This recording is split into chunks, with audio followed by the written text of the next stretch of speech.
Welcome to Mr. U's Reviews. Today I'm reviewing the Oscar-nominated film 1917. This film follows two British soldiers who are assigned a mission to stop an attack because it is actually a trap from the enemies.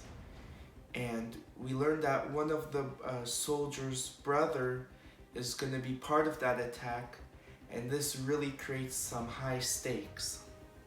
To begin, we gotta talk about the big highlights of this film, and that's the directing by Sam Mendes and the cinematography from Roger Deakins.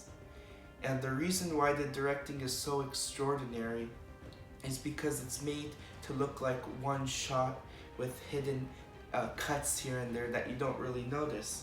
And this is similar to it's similar to the film Birdman from 5 years ago, which also had a similar technique. And as a result, you feel really immersed into this film. You feel like you're on the battlefield with these characters, and when they face a threat, you feel like you're facing that threat too. And that's such an important thing with this film, because if you don't feel like you care for what these characters are going through, you won't care for the film at all. But man, oh man, I really loved the directing here.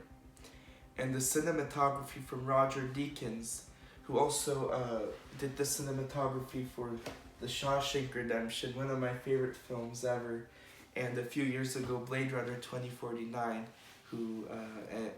which won an Oscar for its cinematography. Deakins shoots this film, beautifully. The colors, the framing. There's a scene where it's all misty and you see a soldier walk through the mist, and it just looks so beautiful. It's eye candy, really. And I think it's my favorite cinematography from 2019, since this film had its limited release in 2019. So it's considered a 2019 film.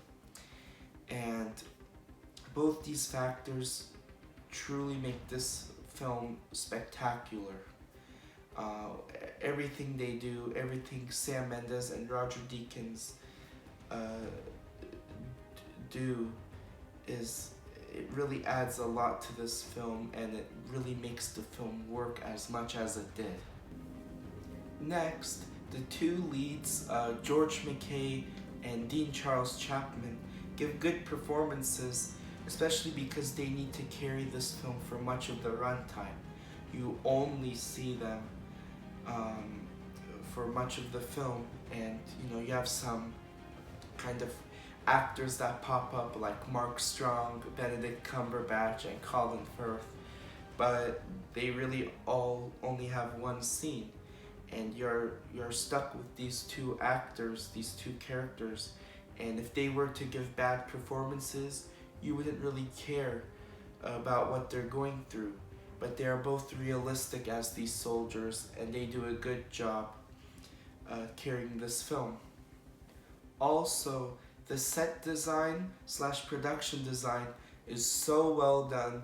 There are some great sets here, such as this kind of road full of broken buildings and rubble because of war. And when these characters walk through it, it just looks like it was designed with lots of thought, and it really builds an atmosphere in this film. And you could see like these long fields where these characters need to run through, and it works with the cinematography, because these sets look so beautiful with the film. And one more thing that I thought was really well done was the score by Thomas Newman.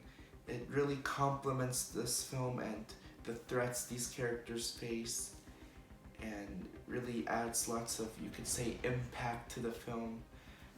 So yeah, I really liked the production design and score, in addition to the directing, cinematography, and acting. One problem the film could have fixed, though, was with one specific scene, with no spoilers of course, and the there's this one scene that's really kind of like emotional between these two characters, and like right before that scene there was something really loud that occurred, and then after the scenes, as the camera kind of turns to the right side, since it's made to look like one shot, you see this long row of trucks and soldiers, and I couldn't help but think, like, why couldn't the soldiers come and either help out these guys, or um, why couldn't they hear these long row of trucks, because it's literally right next to what had just occurred. So I wish they could have found some explanation for that, because it added a question in my mind while watching the film.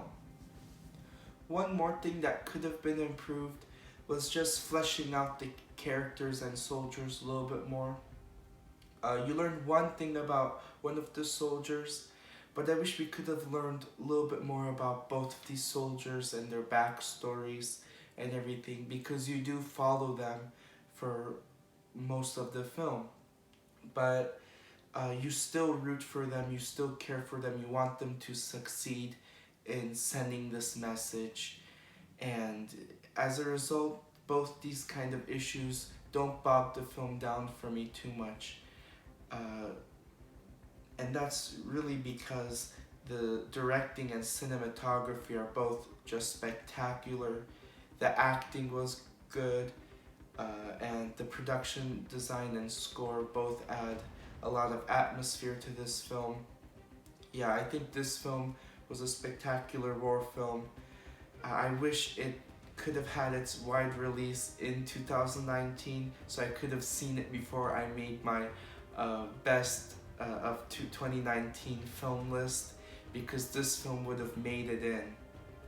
And I give 1917 an A. And as always, don't forget your popcorn. Until next time, from Mr. U to you, stay tuned.